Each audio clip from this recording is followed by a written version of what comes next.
सोया हुआ भालू। ये एक पहाड़ी जंगल की कहानी है जहाँ सर्दी के मौसम के आगाज में ही बर्फबारी शुरू हो जाती थी। पूरा जंगल बर्फ से ढक जाता और यूं दिखाई देता जैसे इसने सफेद चादर ओढ़ रखी है।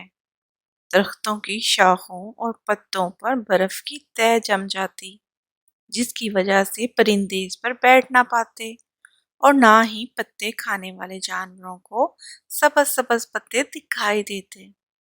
जब तक ये बर्फ पिघल नहीं जाती थी, इतने दिन तक जंगल में एक अजीब सी उदासी और सन्नाटा छाया रहता। ये सर्दी के मौसम के शुरू की बात है, जब पहली बर्फबारी पड़ी। जंगल में मौजूद सब जानवर बर्फबारी से बचने के लिए अपने अपने घरों की तरफ भागे। परिंदों ने दरख्तों की खो में पनाह ली। हर तरफ अफरा तफरी का आलम था। बर्फबारी आहिस्ता आहिस्ता शिद्दत पकड़ रही थी। दरख्त बर्फ से लदने लगे। ठंडी हवा ने सब पर कप कपी तारी कर दी। ऐसे में एक जंगली भालू बर्फ से बचता हुआ अपनी खो की जानब रवाना हुआ, जो कि जंगल के बीचों बीच एक छोटी सी पहाड़ी के गार में वाक़या थी। वो बर्फ से बिल्कुल भीग चुका था। इसने गार के दहाने पर पहुंचकर अपने जिस्म को अच्छे से झाड़ा। जिस्म पर चिपकी हुई बर्फ झड़कर जमीन पर गिर गई। भालू अपने खो में बैठकर बर्फबारी के बंद होने का इंतजार करने लगा। इंतजार करते करते उसकी आंख लग गई और वो गहरी नींद सो गया। कुछ ही देर गुजरी थी कि एक चूहा भीगता हुआ इस गार के पास पहुंचा। इसने जान बचाने के लिए इस गार में पनाह लेने का फैसला किया। इसने गार में आकर तिनके और खुश्क पत्ते इकट्ठे करके आग जलाई और सेकने लगा। आग की हरारत से इसे कुछ सुकून मिला और इसकी कपकपी भी खत्म हो गई। आग की रोशनी में इसकी नजर जब भालू पर पड़ी तो बहुत घबरा गया। भालू सो रहा था। इसने सोचा कि जब तक भालू जागेगा, बर्फबारी खत्म हो चुकी होगी और वो इत्मीनान से अपने घर चला जाएगा। अचानक चूहे ने देखा कि आग धीमी पड़ रही है, तो उसे खौफ पैदा हुआ कि वह कहीं बुझ ना जाए। इसने गार में सूखे तिनके और पत्ते इकट्ठे करना शुरू किए और इन तिनकों और पत्तों के ढेर को धकेलता हुआ आग के करीब लाया। कुछ आग में झोंक दिए। आग फिर से भड़क उठी। आग जलने से गार में कुछ गर्माई हुई और बाहर की सर्दी का असर कुछ कम हो गया।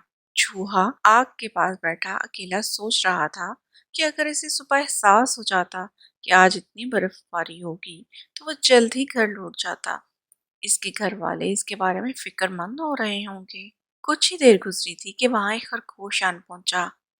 वो भी बर्फबारी से बचने के लिए एक पनाह ढूंढ रहा था। वो बर्फबारी से परेशान था और बुरी तरह कांप रहा था। इसका चेहरा सर्दी से बिल्कुल सफेद पड़ गया था। इसने गार के दहाने में चढ़कर देखा तो अंदर इसे हल्की सी रोशनी दिखाई दी। इसने जब गौर से देखा तो उसे यूं लगा कि गार के अंदर नन्ही सी आग रोशन है। वो डरता डरता गार के अंदर दाखिल हुआ। इसकी नजर जब चूहे पर पड़ी तो उससे कुछ इत्मीनान हुआ। इसने चूहे से इजाजत ली और इसके करीब बैठकर आग सेकने लगा। वो सर्दी से पूरी तरह कांप रहा था। बर्फ ने इसके सारे बदन को भिगो डाला था। वो अपने सफेद बालों में से पानी निचोड़ने लगा। खरगोश के पास कुछ बर्तन थे, जिनमें एक केतली और चंद कप भी थे। इसने चूहे से पूछा, क्या वो चाय बनाना जानता है? तो चूहे ने कहा, हाँ, लेकिन यहाँ ना तो दूध है और ना चीनी और ना पत्ती। चाय कैसे बनाएंगे? खरगोश ने हंसकर कहा कि इसके पास सारा सामान मौजूद है, क्योंकि वह घर से सौदा सलफ लेने निकला था और वो सौदा सलफ लेकर वापस जा रहा था कि रास्ते में बर्फबारी शुरू हो गई। चूहे ने इससे चाय का सामान लिया और चाय बनाने की तैयारियां करने लगा। खरगोश ने आग में कुछ तनखे और पत्ते डाले, जिससे आग और रोशन हो गई। चूहे ने इससे केतली ली और इसमें थोड़ी सी बर्फ डालकर आग पर चढ़ा दिया। थोड़ी ही देर में बर्फ पिघलकर पानी बन गई। अचानक चूहे की नजर एक तरफ बुनी हुई मकई पर पड़ी। वो जमीन पर बिखरी हुई थी। चूहा लपक कर इसके पास पहुंचा और मकई इकट्ठी करके आग के पास चला आया। खरगोश की नजर सोए हुए भालू पर पड़ी तो वो घबरा गया। चूहे ने इसे तसल्ली दी कि इसके जागने से पहले पहले वो गार से चले जाएंगे। इसी वक्त एक लुत्थर सर्दी से बचते बचाते वहां आ पहुंचा। इसने अपनी पीठ पर एक थैला भी उठा रखा था, जिसमें खुश्क बादाम की गिरियां थीं। लुथर ने गार्ड के मुंह पर ठहर कर इसका जायजा लिया وہ تسلی کر لینا چاہتا تھا کہ کہیں غار میں کوئی ایسا جانور تو موجود نہیں جس سے اسے جان کا خطرہ ہو۔ جب اس نے غار میں روشن آگ دیکھی تو وہ بڑا حیران ہوا اور اس کی ہمت بھی بڑھی، تو وہ محتاط قدموں سے اندر آ گیا۔ اسے غار میں سفید خرگوش اور ایک چھوٹا چوہا دکھائی دیا، بیٹھے آگ سیک رہے تھے۔ اس نے سمجھا کہ یہ غار خرگوش کی ملکیت ہے، اس لیے اس نے سلام کرنے کے بعد خرگوش سے وہاں ٹھہرنے کی اجازت طلب کی۔ خرگوش نے بتایا وہ تو خود ایک مسافر ہے، یہاں چوہا پہلے سے موجود تھا۔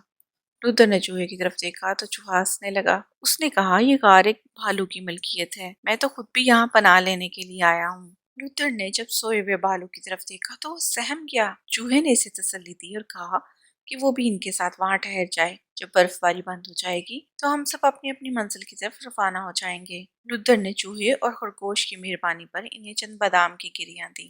دونوں نے شکریہ کے ساتھ گریاں لے لیں، کیونکہ بادام کھانے سے انہیں سردی سے لڑنے میں آسانی ہوتی۔ چوہے نے ایک کپ میں چائے نکال کر اسے دی۔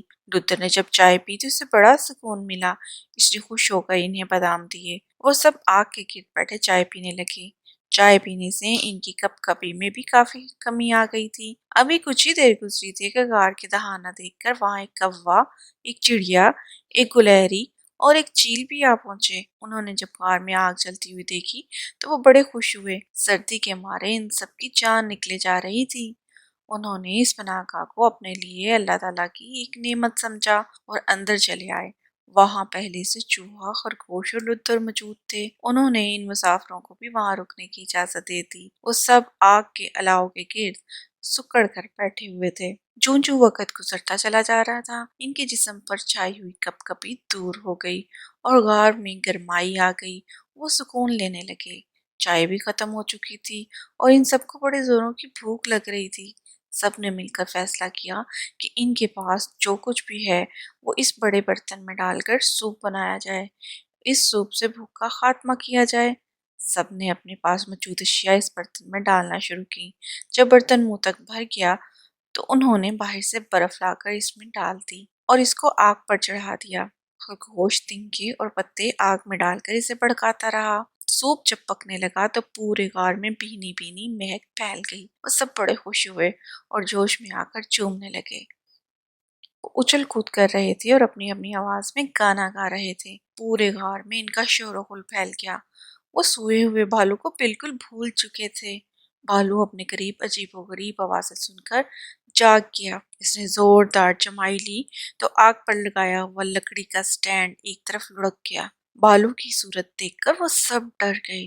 سوپ کا برتن آگ میں گر چکا تھا اور بھالو کے منہ سے گڑگڑاہٹ سن کر سب نے غار سے باہر کی طرف دوڑ لگائی۔ بھالو نے جب اٹھ کر آگ اور برتن دیکھا تو اس کی سمجھ میں کچھ آنے لگا۔